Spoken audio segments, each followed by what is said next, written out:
Bonjour, bienvenue sur Comment fait-on. Je suis heureux de vous retrouver pour une nouvelle recette. Aujourd'hui, nous allons réaliser ensemble des œufs gratinés aux anchois. Vous allez voir, c'est très simple à faire et c'est délicieux. Vous avez directement les ingrédients sur la vidéo, donc place à la recette. C'est parti! Première étape pour faire cette recette, on va cuire les œufs. Alors moi j'ai une méthode toute simple pour cuire les œufs durs. Je les mets dans l'eau froide, dans une grande casserole d'eau froide. Je ne mets pas de sel, rien du tout, je mets juste de l'eau et mes œufs. Et je pars sur 17 minutes de cuisson. Normalement, il faut environ 4-5 minutes pour que l'eau arrive à ébullition. Et il faut environ une dizaine de minutes, voire un tout petit peu plus pour que les œufs soient bien durs. 17 minutes en partant de l'eau froide, normalement vos œufs sont bien fermes. Donc c'est parti, et puis pendant ce temps-là, on va s'occuper de la préparation et des anchois. Pour continuer la recette, il est préférable d'avoir un mortier. Un mortier, c'est simplement un petit bol, souvent en pierre, et on a la même chose. Et puis en fait, ça permet d'appuyer les ingrédients et de les écraser. C'est assez pratique et de cette manière on obtient une espèce de purée. Maintenant sachez que vous pourriez très bien le faire avec un couteau en les hachant très fin, ça marchera également. Donc là il n'y a pas de difficulté, on voit que mes œufs continuent à cuire à côté. Alors ça a toujours tendance à déborder un petit peu les œufs, hein, c'est pas très grave. Si vraiment ça déborde trop, on baisse un tout petit peu le feu, c'est ce que je vais faire. J'ai pas envie de me brûler en plein direct. Donc on prend, hop, les anchois. Alors vous voyez, moi les anchois, je les achète évidemment en boîte. Hein. On pourrait les acheter chez le poissonnier, mais bon, c'est difficile de trouver des poissonniers, en tout cas par chez moi, c'est difficile d'en trouver. Donc on les achète en boîte, ils sont pratiques. En plus là, ils sont entiers. Si vous avez des anchois en filet, ça marchera très bien. Là, c'est le quart des enfants, je suis désolé, je ne sais pas si vous l'avez entendu. Après, on va prendre le persil, hop. Alors moi c'est du persil plat, hein, mais on pourrait mettre du persil classique. Et on va prendre la moitié du beurre, l'autre moitié nous servira tout à l'heure. Hop. Et puis simplement, on va venir à l'aide de notre petit mortier, on va venir écraser tout ça. Alors ça demande un petit peu de temps, un petit peu de travail. Et vous voyez déjà en quelques secondes, on obtient une espèce de purée. Le but, hop, sans que tout tombe, le but c'est que tout se mélange et d'obtenir une espèce de pâte qu'on mélangera après avec le jaune des œufs. C'est parti, je vous laisse faire.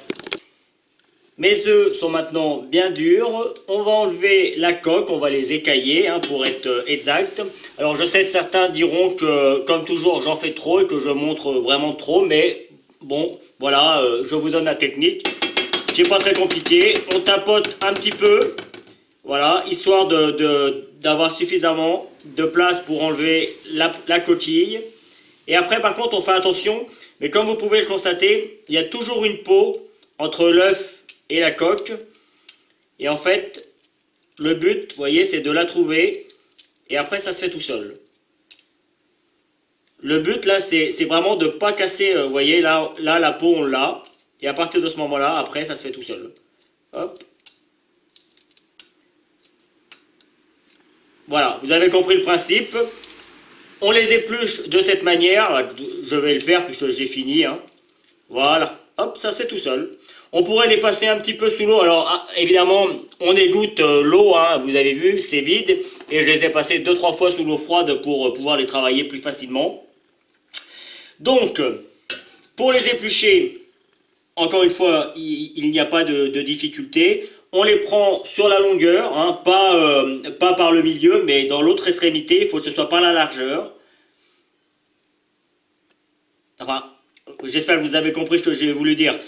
Il faut que ce soit sur la partie la plus longue, parce que je parle de longueur, de largeur, je m'égare un petit peu. Et puis simplement, une fois que l'on a fait ça, on vient récupérer le jaune. Alors pour ceux qui ont l'habitude de faire des œufs mimosa, c'est le même principe de recette. Hein.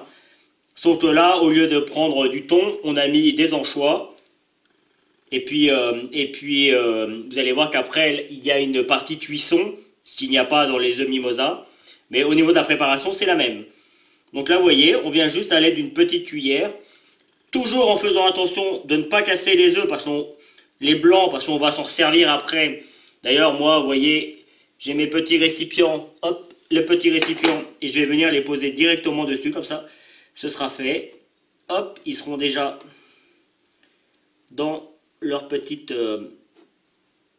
hop, voilà. De toute façon, après, on va venir mettre de la crème dessus, donc du coup, les œufs, on les verra un petit peu moins, mais c'est quand même bien de pouvoir bien les mettre comme ça. Donc on fait pareil avec le deuxième et je vous retrouve pour le montage de ces œufs. Une fois que les œufs, enfin que les jaunes d'œufs sont enlevés, on va pouvoir les rajouter à notre préparation avec les anchois, le persil et la moitié du beurre. Et on va à nouveau venir écraser. Et vous avez vu, j'ai pris un saladier un petit peu plus grand, de façon à pouvoir travailler notre mélange plus facilement. Et vous voyez, si vous n'avez pas de mortier, comme je vous disais tout à l'heure, vous pouvez le faire sans problème à l'aide du dos d'une cuillère, comme je suis en train de le faire là.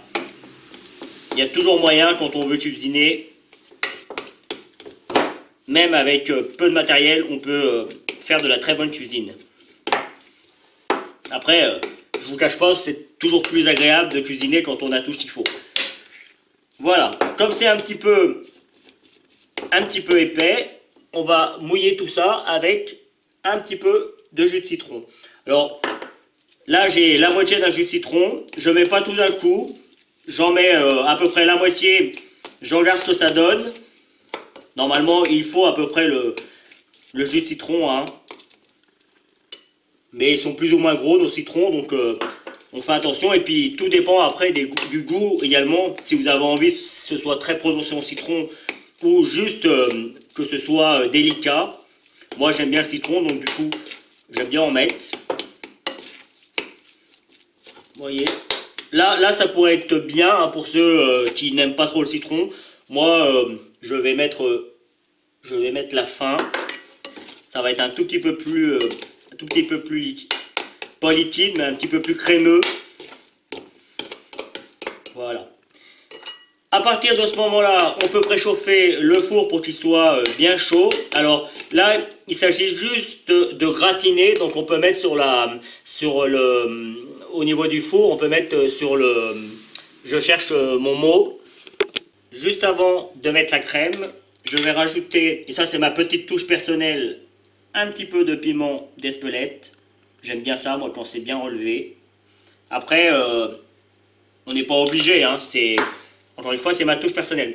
Je ne vais pas rajouter de sel, puisque les anchois sont déjà bien salés, donc personnellement, je ne rajoute pas de sel. En revanche, je rajoute un tout petit peu de poivre également. Hop. J'aurais pu mettre le sel et le poivre directement sur la crème fraîche, mais de toute façon, quand ça va cuire, la crème fraîche va s'étaler, donc tout va se mélanger. Et puis vous voyez, là par contre on est généreux, on prend une bonne cuillère de crème fraîche et on vient déposer sur les œufs. Ou à côté, hein, de toute façon, encore une fois, ça va se mélanger. Hop, avec la cuisson. On peut en mettre un tout petit peu à côté. Une cuillère, c'est déjà bien. On pourra en mettre un petit peu plus, mais déjà, ça, c'est pas mal. On va donc maintenant mettre tout ça au four. Le but étant de faire gratiner l'ensemble, donc environ 5 minutes, normalement, ça suffit. Allez, c'est parti. La vidéo va se terminer sur cette image. Juste pour info, la cuisson a été d'un petit peu plus de 5 minutes pour ma part. Le but, hein, c'est simple, c'est d'obtenir un petit côté gratiné, comme vous pouvez le voir sur la vidéo. J'espère que cette nouvelle recette vous plaira. Vous pouvez accompagner cette recette d'une petite tartine de campagne grillée avec un petit peu de beurre. Je peux vous garantir que vous allez vous régaler. Puis d'une petite salade éventuellement à côté. Voilà. Vous avez dû voir apparaître les liens qui vont vous permettre d'aller voir ou d'aller vous abonner sur mon compte Facebook, Instagram ou Twitter. Et puis juste après, vous aurez le lien qui vous permettra de vous abonner à ma chaîne vidéo si vous ne l'avez pas encore fait. un site www.commentfaiton.com où vous retrouverez l'ensemble de mes recettes. Et puis je vous donnerai deux autres recettes avec les œufs, probablement les œufs mimosa, très classiques. Et puis une autre recette avec des œufs tout aussi simples à faire que celle-ci. Voilà, à bientôt sur Comment fait-on. Vous pouvez vous abonner maintenant soit ici dans le coin. Allez sur mon site internet où vous retrouverez toutes mes recettes et puis consultez les deux vidéos qu'il y a ici qui correspondent à des vidéos que soit je vous ai données dans la recette, soit qui correspondent à la recette en question. A bientôt sur Comment fait-on.